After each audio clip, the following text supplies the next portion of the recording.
He can remember life outside of his volcano before it went into hibernation years ago. He can remember his flock, one of the biggest that existed. He could remember his father, leader of the flock, and his mother by his father's side. The two were a force to be reckoned with. He can remember the peaceful flights his flock went on as they migrated from one part of the planet to the other, and he could remember snuggle up to his parents when the night came. Those were the good times he can remember. He always dreams about them when he's asleep in the warm, circulating magma that encased him. His wings always wrapped tightly around him, and even when he did awaken for a short time, he never saw anything out of the ordinary.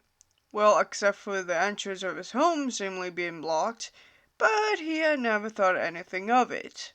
Sometimes, when he falls back asleep, he would have nightmares of the past. He dreamed of his flock getting decimated by an unknown intruder. He dreamed of lightning coming out of 3 mouths, striking each member of the flock with devastating power. He dreamed of his mother being struck down as he flew off. He dreamed of his father's wings being held by 2 mouths, and the third going at his throat when he turned back towards the carnage. These nightmares is what caused him to move within the magma chamber, and what brought him out of his deep sleep for a split second, his eyes opening for a moment before he closed them again.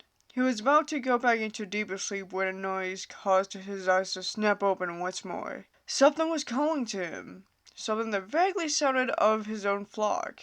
Did he dare hope another of his flock survived? He moved upwards until his horned head broke the surface of the magma, and he eyed the blockage of the entrance. With a call of his own, he hit it with his head. Once, twice, 3 times before it came off with an explosion. He lifted up his clawed hand, gripping onto the rim of his home, the other hand doing the same before he began to pull himself up. The magma cascaded down his head as he took in his surroundings, namely the tinted orange sky. Smoke bellowed out around him as lava began to extract down the sides of the volcano. He spread his wings and let out a loud screech, announcing his awakening. He allowed his hands to fall back to the rim of the volcano before he swiftly turned his head to the right, and, even from here, he could see the small things that had used to bring him food, such as fish, whiskering around among a forest of structures before his eyes caught something coming at him from the air.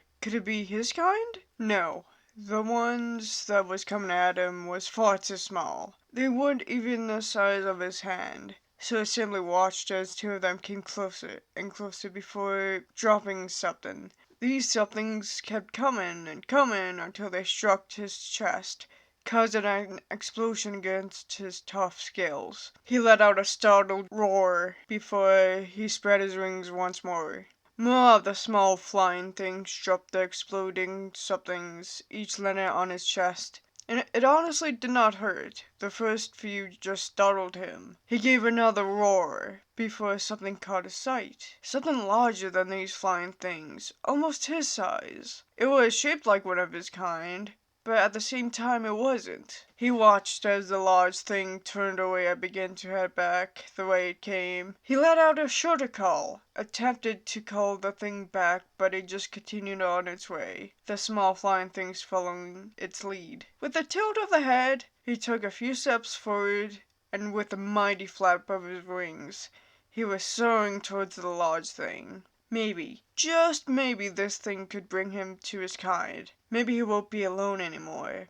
With renewed spirit at the prospect, he followed the large thing up high into the sky, above the clouds, and continued to follow it towards the storm ahead.